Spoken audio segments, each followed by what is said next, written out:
Suatu malam, Maulana Jalaluddin Rumi mengundang Syams Tabriz ke rumahnya. Sang mursyid pun menerima undangan itu dan datang ke kediaman Maulana Rumi. Setelah semua hidangan makan malam siap, Syams berkata pada Rumi, "Apakah kau bisa menyediakan minuman untukku?" Yang dimaksud oleh Syams adalah arak atau khamar. Maulana kaget mendengarnya. "Memangnya Anda juga minum?" "Iya," jawab Syams. Maulana masih terkejut. "Maaf, saya tidak mengetahui hal ini." "Sekarang kau sudah tahu, maka sediakanlah." "Di waktu malam seperti ini, dari mana aku bisa mendapatkan arak?" kata Maulana Rumi. "Ya, perintahkan saja salah satu pembantumu untuk membelinya."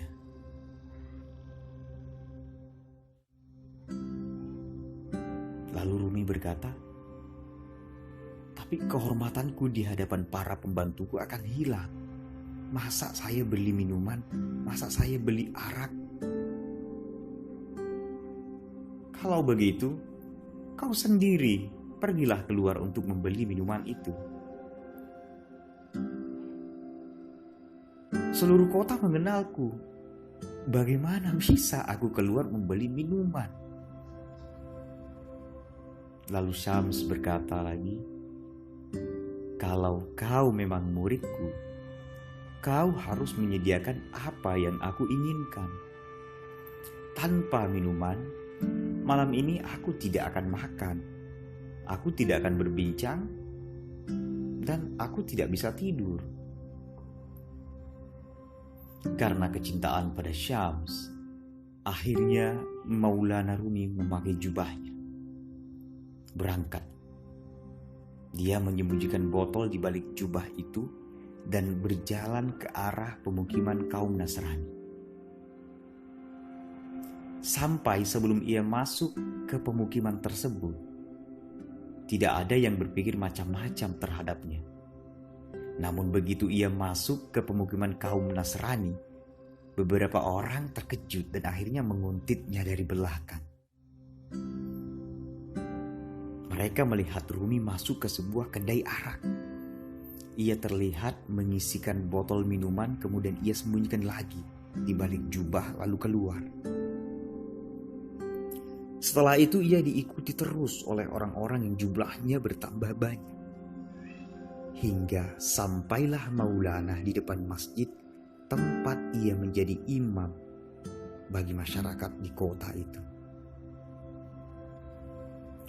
Tiba-tiba salah seorang yang mengikutinya tadi berteriak, "Ya ayuhan nas, Syekh Jalaluddin yang setiap hari jadi imam salat kalian baru saja pergi ke perkampungan Nasrani dan membeli minuman." Orang itu berkata begitu sambil menyingkap jubah Maulana.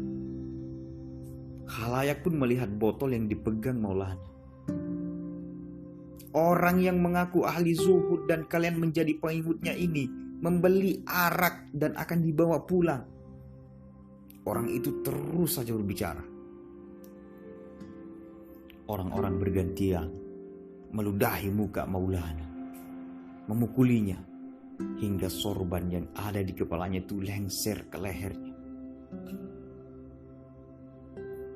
Melihat Rumi yang hanya diam saja, diludahi, dipukuli, tanpa melakukan pembelaan, orang-orang semakin yakin bahwa selama ini mereka ditipu oleh kebohongan Rumi tentang zuhud, tentang takwa yang diajarkannya. Mereka tidak kasihan lagi untuk terus menghajar Rumi, hingga ada juga bahkan yang berniat membunuhnya. Tiba-tiba terdengarlah suara Syams Tabriz. "Wahai orang-orang yang tak tahu malu, kalian telah menuduh seorang alim, seorang faqih dengan tuduhan minum khamar. ketahuilah bahwa yang ada di botol itu adalah cuka untuk bahan masakan. Seseorang dari mereka masih saja mengelak. Ah, ini bukan cuka, ini arak.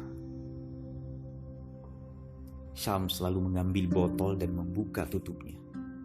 Dia meneteskan isi botol di tangan orang-orang agar menciumnya. Mereka terkejut karena yang ada di botol itu memang cuka. Mereka memukuli kepala mereka sendiri dan bersimpuh di kaki Maulana. Mereka berdesak-desakan untuk meminta maaf dan menciumi tangan Maulana Rumi. Hingga pelan-pelan mereka pergi, berlalu satu demi satu. Rumi lalu berkata pada Syams, "Malam ini kau membuatku benar-benar terjerumus dalam masalah besar.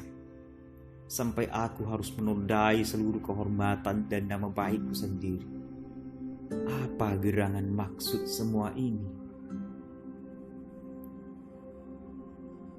Lalu Syams berkata, "Agar kau mengerti bahwa segala wibawa yang kau bangga-banggakan ini hanyalah khayalan semata. Kau pikir penghormatan orang-orang awam seperti mereka ini sesuatu yang abadi. Padahal kau lihat sendiri, kau telah buktikan sendiri. Hanya karena dugaan satu botol minuman saja, semua penghormatan itu sirna, hilang, dan mereka jadi meludahimu. Mereka memukuli kepalamu dan hampir saja membunuhmu.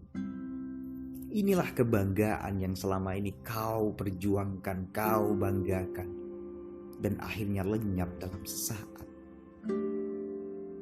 Maka belajarlah, bersandarlah pada yang tidak tergoyahkan oleh waktu. Bersandarlah kepada yang tidak terpatahkan oleh segala perubahan zaman. Ialah Allah Subhanahu wa Ta'ala."